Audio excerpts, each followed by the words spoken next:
ये भाव कि चाहे जितनी मुझे पीड़ा हो जाए मैं तो तपस्या करूंगा ही करूंगा। कोई बंधन है, इसको कहते हैं श्रद्धा, इसको कहते हैं भक्ति, कि जहां शिकायत जन्मती नहीं है, जहां हम शिकायत लेकर के पहुंचते नहीं है, जहां एलिगेशन नहीं लगते हैं, जहां कंप्लेंट नहीं होती है, उसको भक्ति कहते हैं। जहां स्वयं में करेक्शन का सोच जन्मता है उसको भक्ति कहते हैं। और जहां लगता है कि नहीं भगवान ने ऐसा करना चाहिए, गुरु ने ऐसा करना चाहिए, मैंने है जैसा ही रहना चाहिए, मैं तो बराबर हूं, मैंने से होना चाहिए, गुरुदेव ने ऐसा करना चाहिए, भगवान ने ऐसा करना चाहिए, और मैं हे जिसु रहना चाहिए। करेक्शन की गुंजाइश अपने में है या भगवान में है?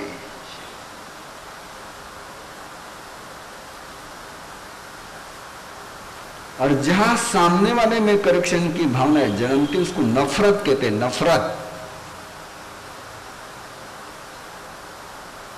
और जहां अपने में करेक्शन की भावना जन्मती है, कि जहां मैंने मत्था झुकाया वहां करेक्शन नहीं, तो उनके लिए मेरे में करेक्शन आना चाहिए।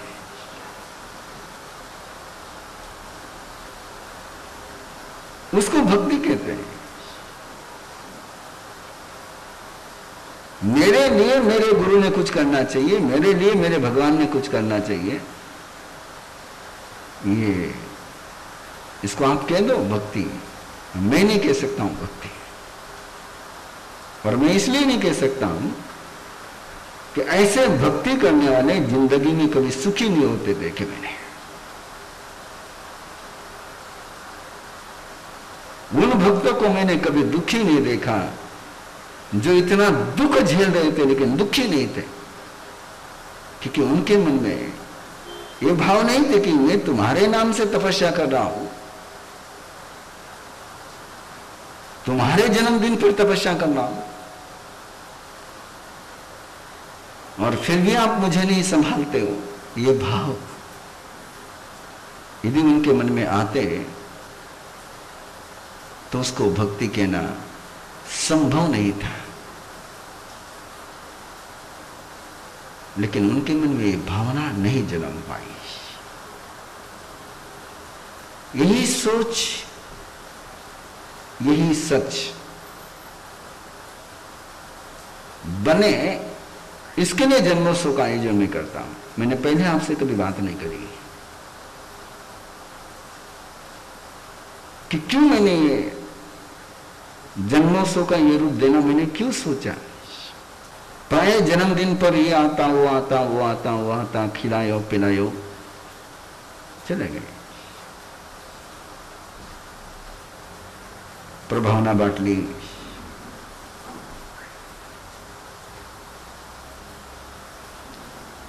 और इस कैरेक्टर को मैंने चेंज करने के लिए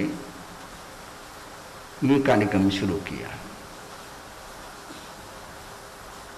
किसी तपस्वी के मन में कोई नहीं था कि मुझे सोने की चेन मिलेगी, कि मुझे चांदी का सिक्का मिलेगा, कि मुझे ये, कि मुझे वो, कि मुझे वो।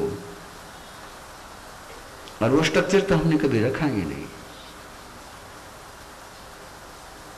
भक्ति का ये चरित्र निर्माण करने के लिए ये आदमी की जो जिंदगी है ना, ये दूध जैसी है। आदमी की ये जिंदगी दूध जैसी है, आदमी की भावनाएं दूध जैसी है, आदमी की श्रद्धा दूध जैसी है। इसको तुम चाहो तो घी बना लो, इसको तुम चाहो तो फाड़ करके रख दो। दूध में दोनों ही संभावना है। वो दही भी बन सकता है, वो मक्खन की यात्रा भी कर सकता है, वो घी भी बन सकता है, वो फट करके दूध भी नहीं ले सकता है। यदि जावन दे दिया गया तो दूध दही बनेगा, मंथन कर लिया तो मक्खन निकल जाएगा, तपाया तो घी बन जाएगा। घी के लिए इतना सारा करना पड़ता है, जावन दे देना पड़ता है, उसको संभालना भी पड़ता है, उसका बिलोना भी करना पड़ता है, उसको तपाना भी पड़ता है, और दूध को फाड़ना हो तो जामन देना पड़े, संभालना पड़े, बिलोना करना पड़ता है, तपाना पड़ता है। कुछ नहीं, कुछ नहीं, नमक भी डालने की जरूरत नहीं है, नमक भी डालने की जरूरत नहीं है। दूध तुम ऐसा ही छोड़ दो तो 24 घंटे में वो यूं ना जानो है, और हम कहीं नमक की जरूरत थोड़ी है। दूध को फाड़ने के लिए नमक की जरूरत नहीं है, बिना नमक डाले भी दूध फट जाता है। थाने महाराष्ट्र से ज्यादा थाने माला में वो आदमी की श्रद्धा है, आदमी की भावना है, आदमी की जिंदगी दूध जैसी है। उसको नहीं संभालोगे वो फट जाएगी, उसको नहीं संभालेंगे। बड़ा सुंदर शब्द है तुम्हारा, नाश गए। दूध फाटे नहीं क्यों थे, क्यों? दूध नाश गयो। नाश गए मतलब नाश हो गयो, नाश हो गया। यदि समय पर दूध को नहीं संभालना था, जैसा दूध नष्ट हो जाता है, वैसे समय पर श्रद्धा, प्रेम, भावना को नहीं संभाला तो बिना नमक के भी वो नाश को प्राप्त हो जाता है।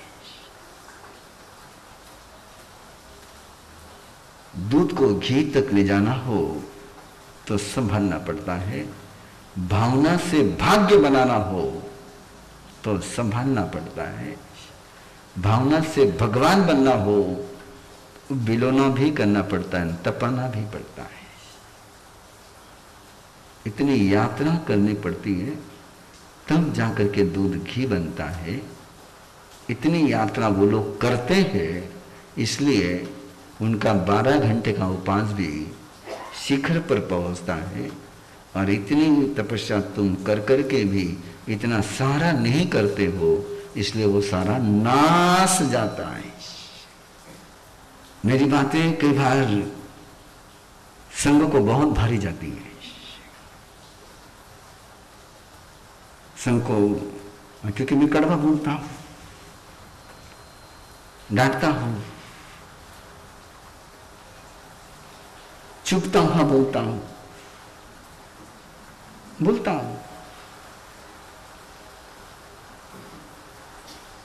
मेरे सामने वो व्यक्ति बैठा है, शांतिलाल जी है। कम नहीं झेला ना, 4 महीने भरपूर झेला है। पुनः वाले अलग मत लेना अर्थ है, मैं सच कह रहा हूं आपको, उस व्यक्ति के सामने कह रहा हूं, उनके पोते के सामने कह रहा हूं। उसके पोते को ही पता है। जितना मैंने इनको बोला ना, उतना आप में से किसी को बोल दो ना, फिर वापस मारो चेहरा नहीं देखूंगा। हो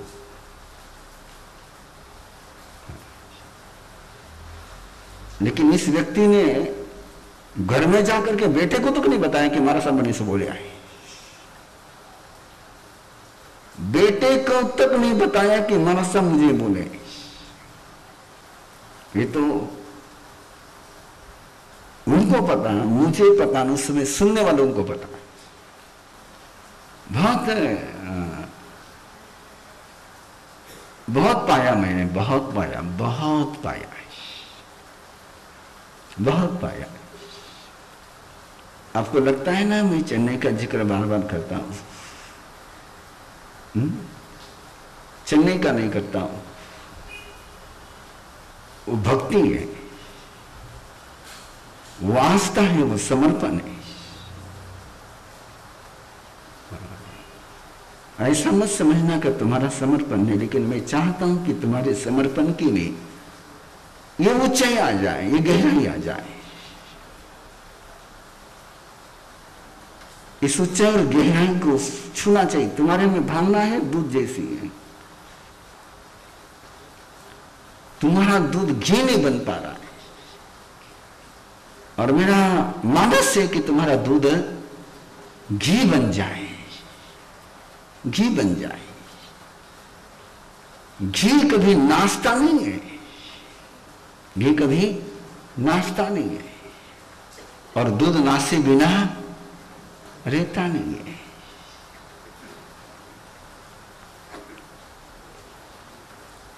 मेरी अंतरतम की भावना है